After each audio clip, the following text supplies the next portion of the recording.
Chinese doctor who issued early warning on virus dies. Li Wenliang, a 33-year-old ophthalmologist based in Wuhan, had captivated the country and triggered an extraordinary outpouring of emotion as he ailed. Wuhan, China. A Chinese doctor who became a folk hero after he was taken in by authorities for warning about the dangers of a deadly new virus now spreading around the world died Friday after becoming infected with it. Li Wenliang, a 33-year-old ophthalmologist based in Wuhan, the epicenter of the coronavirus outbreak, had captivated the country and triggered an extraordinary outpouring of emotion as he ailed. In social media posts, many Chinese directed their frustration at government officials, who many believe didn't respond quickly enough despite clear evidence of the developing epidemic. Millions of people flocked to a live stream about Dr. Li that was run by local media outside the hospital where he was being treated. An all-out effort to save him was unsuccessful, the hospital said. "We deeply grieve the loss." At the end of the day Thursday, China's National Health Commission reported 31,161 confirmed cases in China, with 636 deaths. Chinese state media reported Thursday night that Dr.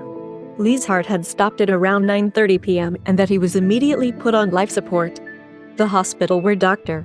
Li was being treated later said authorities were still fighting to keep him alive, but then it announced his death at 2:58 a.m. Friday. After initial reports of Dr. Li's death began circulating online late Thursday in China, including from the official social media accounts of Communist Party publications. He was mourned and celebrated as a symbol of the public's determination to find answers to still unanswered questions about how officials first responded to the outbreak. In an interview with the Communist Party-controlled Beijing Youth Daily newspaper in late January, Dr. Li recalled seeing reports in December of an unusual cluster of pneumonia cases linked to an animal market in Wuhan. On December 30th, Dr. Li told the newspaper he sent a message to former classmates on WeChat, a popular messaging app, warning them of new cases of severe acute respiratory syndrome, or SARS. He later corrected that, saying it was an unknown coronavirus. Dr. Li was later interrogated by party disciplinary officials and hospital management, who accused him of spreading rumors and forced him to write a statement criticizing himself, he told the newspaper. "They told me not to publish any information about this online," Dr. Li told the Beijing Youth Daily in late January. Later, the epidemic started to spread noticeably. "I'd personally been treating someone who was infected and whose family got infected, and so then I got infected," in speaking out about the virus and about government efforts to silence him, Dr. Li drew comparisons to Zheng Yanniang, a surgeon who became a hero after blowing the whistle on Beijing's efforts to cover up the extent of the SARS crisis in 2003. But people following the outbreak believe sickened medical staff in Wuhan number in the hundreds. The Wuhan government doesn't disclose the number of infected medical staff.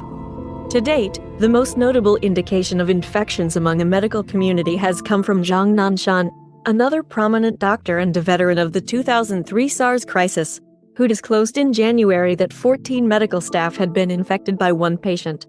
Uncertainty hovered over Dr. Li's status late Thursday night and early Friday morning, with elegies pouring in even as the hospital said he was still receiving emergency life support. Two editors at Chinese news media outlets said they received a notice to play down the death of Dr. Li by only reporting official announcements. Some of the earliest reports of his death came from state media outlets' social media accounts, which sought to immediately venerate him, reflecting the confusion and contradictions that have dogged the Communist Party's propaganda apparatus throughout the outbreak. The English and Chinese language Twitter accounts of People's Daily, the main Communist Party newspaper, were among the first to praise Dr. Li as a whistleblower. Within hours, the posts were deleted. Instead, the Global Times, a nationalistic Communist Party newspaper, reported that Dr. Li was in critical condition several hours after his heart had reportedly stopped beating. He was then put on an artificial respirator. Meantime, thousands of users flooded Weibo demanding the Wuhan police offer a formal apology to Dr. Li. "Apologize to people all over the nation," wrote one user. "It happened so suddenly," one doctor in Wuhan who knew Dr. Li said in a phone interview late Thursday night. "Humans are like ants sometimes. We are too small. It is such a hard blow to the front line.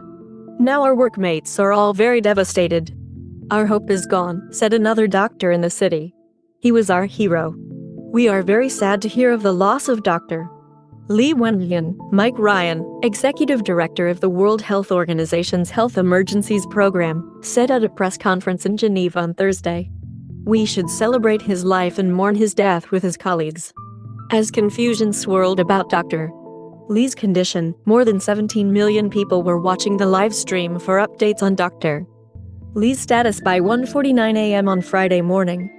Under a post by the hospital about Dr. Li's condition, a Weibo user wrote, "No sleep tonight.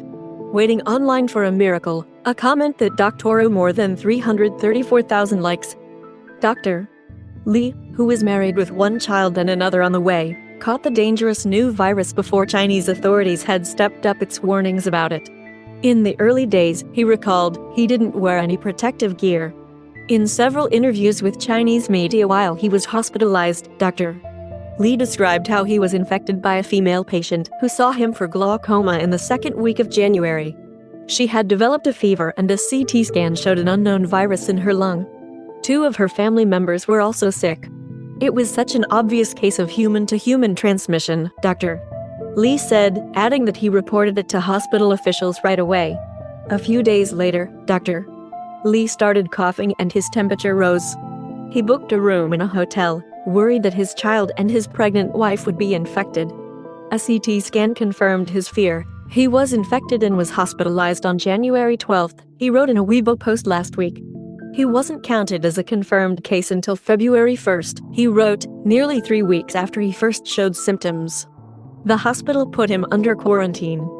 Around the same time, he learned that his parents and some colleagues were infected as well. "I was thinking then why the official announcement was still saying there had been no transmission between humans and of medical staff," he wrote in his Weibo post. Dr. Li, who had become less active on social media in recent days, liked an online poll on Weibo on February 3rd about whether people were back to work after vacation. According to a friend, the technology-obsessed Dr. Li's online posts ranged from foldable Huawei mobile devices to hidden tricks with the iPhone, funny cat videos and pictures of his breakfast. Even after he became infected, Dr. Li vowed to return to the front lines of the fight against the virus. "The outbreak is still spreading," he wrote on his verified account on Tencent News. "I don't want to be a deserter." Thanks for watching. Like and make sure you subscribed